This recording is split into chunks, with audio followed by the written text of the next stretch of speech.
Hello friends, मला रोज messages असतात की मॅम आम्ही नेमकी कुठले प्रोडक्ट यूज करायला पाहिजे, कुठले फाउंडेशन्स यूज करायला पाहिजे, कुठलं प्रायमर आम्ही घ्यायला पाहिजे. आणि रोज मला या प्रश्नांचं उत्तर माझ्या जितके पण फॉलोअर्स आहेत जे मला मेसेज करतात त्यांना नेहमीच द्यावं लागतं. तर मी आज विचार केला की सगळ्यांना पर्सनल मेसेज करण्यापेक्षा जर आपण प्रोडक्ट नॉलेज जर आपण आपल्या फॉलोअर्सपर्यंत नेलं तर नक्कीच त्यांचा फायदा होणार आहे. म्हणून मी विचार केला की रोज एका प्रोडक्टबद्दल मी माझ्या इन्स्टा फॅमिलीला प्रोडक्टचं डीपमध्ये नॉलेज देईल आणि कुठलं प्रोडक्ट त्यांनी घ्यायला हवं ते देखील सांगेल. म्हणून तुम्ही पण मला ह्या रीलला आणि या व्हिडिओला खूप सारं तुम्हाला प्रेम द्यावं लागणार आहे, खूप सारे कमेंट्स, लाईक्स अँड शेअर पण करावं लागणार आहे. बिकॉज मी तुमच्यासाठी हे प्रोडक्ट नॉलेज घेऊन येत आहे आणि दरवेळेस मी स्टेप बाय स्टेप मी प्रोडक्टबद्दल नॉलेज देणार आहे. म्हणजे आपण स्टार्टिंगला जी आपली प्रोसेस असेल त्या प्रोसेसनुसार मी तुम्हाला प्रोडक्टचं नॉलेज देणार आहे. तर आज मी तुमच्यासाठी घेऊन येत आहे सगळ्यात पहिली प्रोसेस म्हणजे आपलं फेस वॉश असेल किंवा मेकअप रिमूव्हर असेल तर त्या बाबतीत मी तुम्हाला नॉलेज देणार आहे.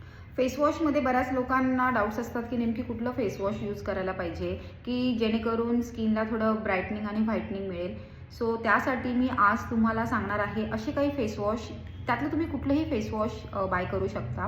सो सगळ्यात पहिले जे फेस वॉश मी सांगते आहे ते आहे O3चं ब्राईटनिंग आणि व्हाईटनिंग फेस वॉश, बायोटिकचं ब्राईटनिंग आणि व्हाईटनिंग फेस वॉश, लोटसचं ब्राईटनिंग फेस वॉश, केव डर्माचं फेस वॉश आणि ओसी ग्लोचं फेस वॉश. हे जितके पण फेस वॉश आहेत हे ऑल स्किन टाईप्स आणि ऑल सीझनमध्ये तुम्ही यूज करू शकता. जर तुम्हाला मेकअप रिमूव्हरबद्दल माहिती हवी असेल तर मेकअप रिमूव्हरमध्ये एक येतं लिक्विड फॉर्ममध्ये आणि एक येतं क्रीम बेसमध्ये.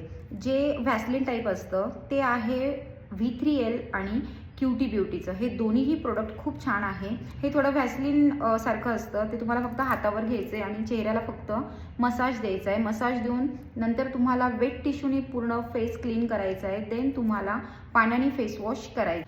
बायोडर्माचं मेकअप रिमूव्हर देखील एकदम बेस्ट आहे. ते लिक्विडमध्ये आहे तर ते तुम्हाला कॉटनवर घ्यायचं आहे. कॉटन पॅडवर घेऊन मग ते तुम्हाला अपोजिट साईडने तुम्हाला रिमूव्ह करायचं आहे आणि त्यानंतर परत फेस वॉश करायचं आहे.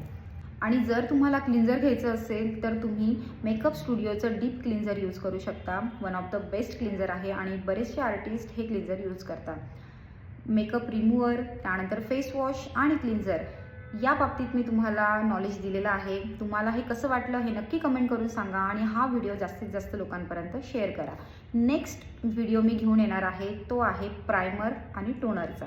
थँक्यू.